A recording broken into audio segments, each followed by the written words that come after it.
అనకాపల్లి జిల్లా సబ్బవరం మండలం నారపాడు గ్రామ పంచాయతీ శివారు బలిజపాలెం గ్రామంలో గడ్డ పోరంబోకు స్థలం ఆక్రమణలపై చెలరేగిన వివాదంలో రాజకీయ ప్రమేయం లేదని ఆ గ్రామ సర్పంచ్ మామిడి శంకర్రావు ప్రకటించారు.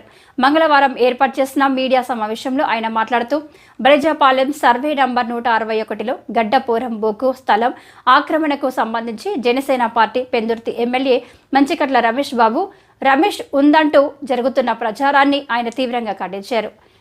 నిజానికి తమ గ్రామంలో 2 కుటుంబాల మధ్య ఏర్పడిన స్థల వివాదం రాజకీయ రంగం వరకు పోవడం హాస్యాస్పదంగా ఉందని ఆయన అన్నారు. ప్రింట్ మీడియా, ఎలక్ట్రానిక్ మీడియాలో వచ్చిన వార్తల ఆధారంగా Sabbavaram deputy tahsildar I Venkata ఆదేశాల మేరకు మండల సర్వేయర్ శ్రీనివాసరావు రెవెన్యూ సిబ్బంది సర్వే చేసి సరిహద్దులు గుర్తించారని, ఆ మేరకు సరిహద్దు రాళ్లు వేసిన రెవెన్యూ అధికారులకు గతంలో సర్పంచ్గా తాను వ్యతిరేకించినప్పటికీ పక్కా ఇల్లు నిర్మించి విద్యుత్ మీటర్లు ఏర్పాటు చేసుకున్న ఒక పక్క గృహం 3 వంతులు ఆక్రమణ స్థలంలో ఉన్నట్లు అధికారులు తేల్చారు అన్నారు.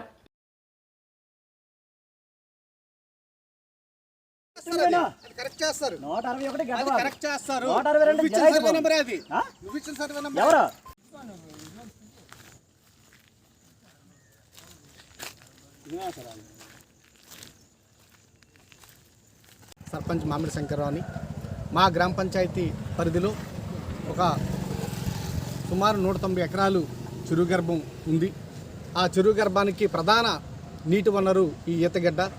ఈ ఈతగడ్డని ఆనుకొని ఉన్నటువంటి రైతులు చాలామంది ఎవరికి తిన్నగా ఉన్నది వాళ్ళు ఆక్యుపేషన్ చేసేసి పూర్తిగా గడ్డని క్లోజ్ చేసేయటం వల్ల నీరు దారి మళ్ళీ పోయి రైతులకి చాలా నష్టం జరుగుతుంది. ఈ విషయంలో ఇక్కడ గత 3 రోజుల నుంచి ఇదొక ఇష్యూగా తయారయ్యి అన్ని దినపత్రికల్లో, న్యూస్ పత్రికల్లో వస్తుంది. అయితే దీని నిమిత్తం నిన్న ప్రజావేదిక స్పందనలో ఈ యొక్క కలెక్టర్ గారికి ఈ యొక్క దీనిపైన సర్వే నంబర్ 161 దానిపైన గడ్డ పోరంబోకులు ఏవైతే ఉన్నాయో అవన్నీ కూడా ఎంక్రోచ్మెంట్స్ తొలగించి గడ్డను పరిరక్షించాల్సిందిగా కోరుకుంటూ మన కలెక్టర్ గారికి విన్నపం ఇవ్వడం జరిగింది. దాన్ని మీదట మన స్థానిక ఎంఆర్ఓ గారు వారి యొక్క అధికార బృందం అంతా కూడా వచ్చి నిన్న మొత్తం అంతా సర్వే చేసి ఎక్కడెక్కడైతే ఉన్నాయో అవన్నీ కూడా కొంత భాగం చేయడం జరిగింది. వర్షం కారణంగా మరలా వాళ్ళు వెళ్ళిపోయారు.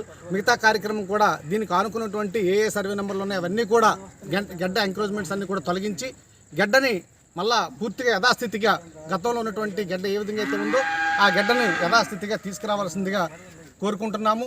అయితే నిన్న చెప్పిన వెంటనే స్పందించి అధికారులు ఇక్కడికి వచ్చి ఈ యొక్క గడ్డ పోరంబోకుల్ని ఏవైతే ఉన్నదో ఆక్యుపేషన్స్ అన్ని తొలగించి చేసినందుకు పత్రికాముఖంగా వారికి ధన్యవాదాలు తెలియజేస్తున్నాము. ఈ విషయం పైన ఆనందాలు వ్యక్తపరిచారు. ఇది చాలా ప్రధాన నీటి వనరు మాకు ఈతగడ్డకి. రైతులు కూడా చాలా హర్షాతిరేకాలు వ్యక్తపరిచారు.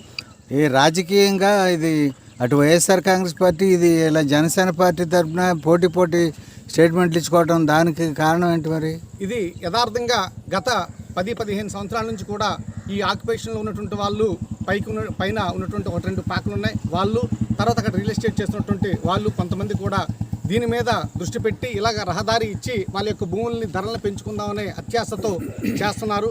ఇది అలాగే 2 కుటుంబాలు తగువిది. ఇది రాజకీయంగా ఎటువంటి ప్రమేయం లేదు.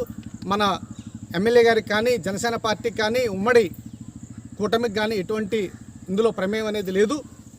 దానివల్ల ఏంటంటే ఇది కావాలని వాళ్ళు ఖాళీగా కూర్చున్నారు. భగవంతుడు ప్రజలు వాళ్ళకి కూర్చోబెట్టారు కనుక అదే వైసీపీ వాళ్ళు ఖాళీగా కూర్చున్నారు కనుక వాళ్ళు ఏదో ఒకటి కాదండి. కల్లాలో 20 మంది రైతులు ఉన్నారు. కావాలంటే చూడండి, 2 పాకలు మాత్రమే ఉంటాయి. వాళ్ళ పేర్లు చెప్పండి. తాసుబిల్లి అమ్మతల్లి, తాసుబిల్లి అప్పారావు, తాసుబిల్లి చిన్నప్పారావు, తాసుబిల్లి నరసింహరావు, తాసుబిల్లి సోనాయుడు. 5 పాకలు, 5 కళ్ళాలు ఉన్నాయి. అయితే ఈ రహదారి ఏంటంటే వాళ్ళు పోవడానికి దానికి ఇబ్బంది ఏం లేదు. కాకపోతే ఏంటంటే పశువులు వచ్చేటప్పుడు మొదట ఉన్నటువంటి పాక వలన ఈ గడ్డి అది కూడా వాళ్ళు తీసేయటం వల్ల వీళ్ళు కొద్దిగా ఇబ్బంది పడుతున్నారు. దాని నిమిత్తం చేసినటువంటి చర్య తప్ప మరొకటి ఏం కాదు. అయితే ఇటువంటి తప్పు ఏమైనా ఉన్నా సరే 2 వర్గాలని పిలిచి స్థానిక సర్పంచ్గా నేను పిలిచి మాట్లాడతానని చెప్పాను. వాళ్ళకు కూడా కబురు పెట్టాను. వాళ్ళు అయితే నా వద్దకు రాలా. ఇంతవరకు వాళ్ళ స్పందన అయితే లేదు. వీళ్ళేంటంటే దీన్ని రాజకీయ దురుద్దేశంతో రాజకీయాలు చేస్తున్నారు. స్థానిక సర్పంచ్గా ఆ రోజు అబ్జెక్షన్ చేయడం జరిగింది. వెంటనే సర్వే చేయించి అది గడ్డపోరంబుకలో ఉన్నది కట్టినట్లయితే మాత్రం తగు చర్యలు తీసుకోమనేసి స్థానిక అధికారులకి మండల అధికారులకు కూడా చెప్పడం జరిగింది. అది ఎల్పిసి ఇవ్వద్దని చెప్పాము, ఎలక్ట్రికల్ బిల్లు కూడా ఇవ్వద్దని చెప్పాము. అయినప్పటికీ కూడా వాళ్ళు గత ప్రభుత్వం వాళ్ళు వారి యొక్క ప్రమేయంతో ఒత్తిడితో చేసినటువంటి ఇది జరిగింది.